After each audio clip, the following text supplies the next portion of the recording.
Super sponsor, FFAM360. So obviously happy to join. My name is Matthew Malone, co-founder, president, chief investment officer of the FFAM360 group of companies. I'm Lil, I'm vice president over staffing, special projects, and also marketing and anything else Matt asked me to do. In kind of summary, we're a multi-specialized outsourced revenue cycle services company.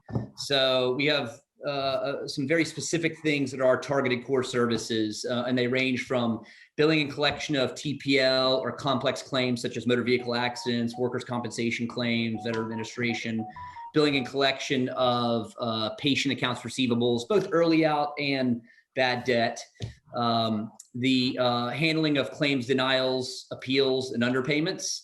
And then we have a specialized both on-site and virtual outsourced recruiting, staffing, and special projects division. So when you kind of tie all those things together, that kind of gives you a good overview of really what the FFAM360 group of companies does. And I would say probably, frankly, we're to kind of put a wrapper around everything we do. We have a unique product that's called Reimbursement Guarantee, which basically what it sounds like. We guarantee reimbursement on various claims, whether they're motor vehicle accidents or workers' comp or patient receivables, that's accomplished through the sale of the receivable. So that's something that some of our clients take advantage of, but not all of them. We looked at our disaster recovery, business continuity disaster recovery plan, and part of that plan was we have a BCCR, Business Continuity and Crisis Response Task Force, which frankly we had never really used, truth be told, and we spun up that 17-person task force and came together and decided what were we going to do? How are we going to manage over the next several weeks as this pandemic was unfolding?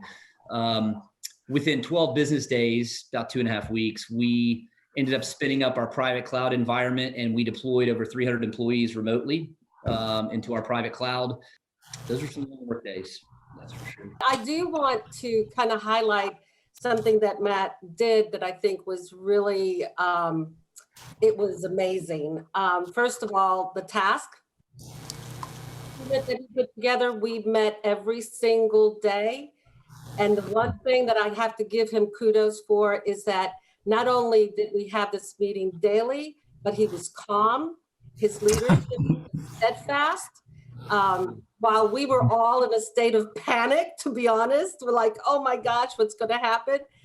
He really took it on and just kept things at a level and was able to really keep things going. There was not a service dropped with our clients. We never laid anybody off. Everybody kept their jobs. So I appreciate that so much, Matt.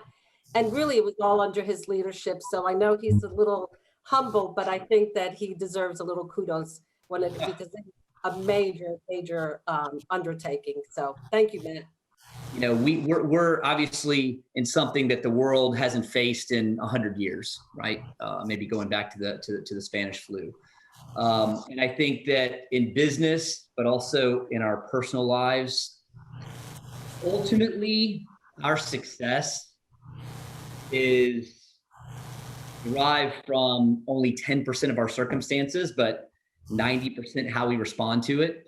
And I think that I'm just so proud, frankly, of our team, Lil, and so many others on our team included, about how they did respond during this and a circumstance that was pretty dire.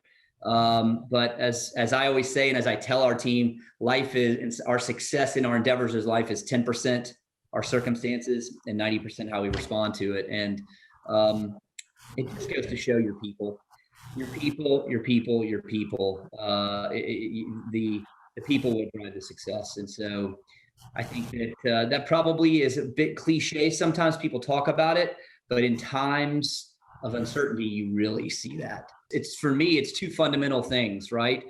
The people, the relationships that we develop at the local HFMA level are the relationships that allow us really to have fundamental success in our businesses long term, because we're able to develop personal trusted relationships, confident ones that we have, that we can confide in people in and talk to those people. And so while without a doubt, many of the relationships are clients of ours, but many of the relationships are, maybe you would consider them competitors, that we've developed deeply personal relationships with, and those relationships have allowed us to share best practices, share things, and you don't get that at the national level. You get that at the local level, and I think that's one of the unique things that this particular chapter provides. And I think the second thing, and it goes without saying, I think this chapter does a phenomenal job at education and the content. And I wanted to just,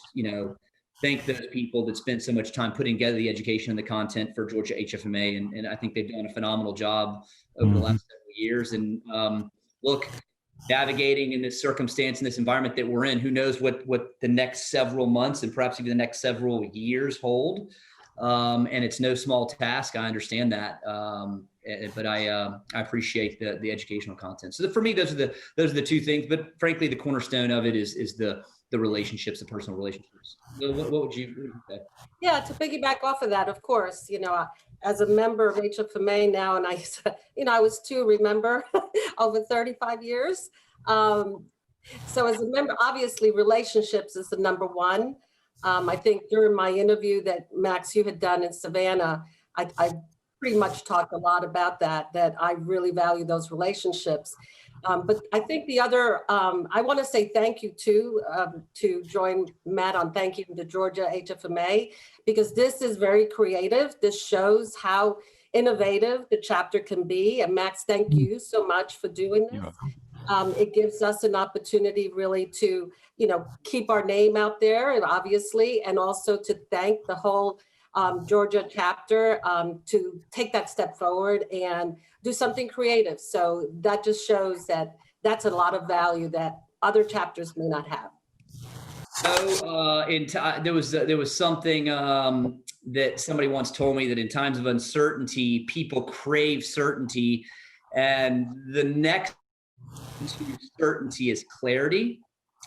And while you can't provide certainty, particularly or specifically in a situation like we've just gone through in the state of where we're at today with this pandemic, but you can provide clarity, and that produces confidence in your team and in your people. And I think that stuck with me a long time ago. And that was kind of my modus operandum, really, during this whole thing. So, I had several different mentors through different seasons in my life. So, and as I thought about it, who was the number one mentor, I really couldn't come up with anybody, but they were all women that were professional women who I admired, who had a humble heart, who led with integrity. And that was my major mentor. And again, through the years, different seasons, the role of that mentor was a little different, right? So as far as a quote, I live by success is a journey, not a destination. It really is a daily task and what does success look like? And it's a journey, it's not a destination.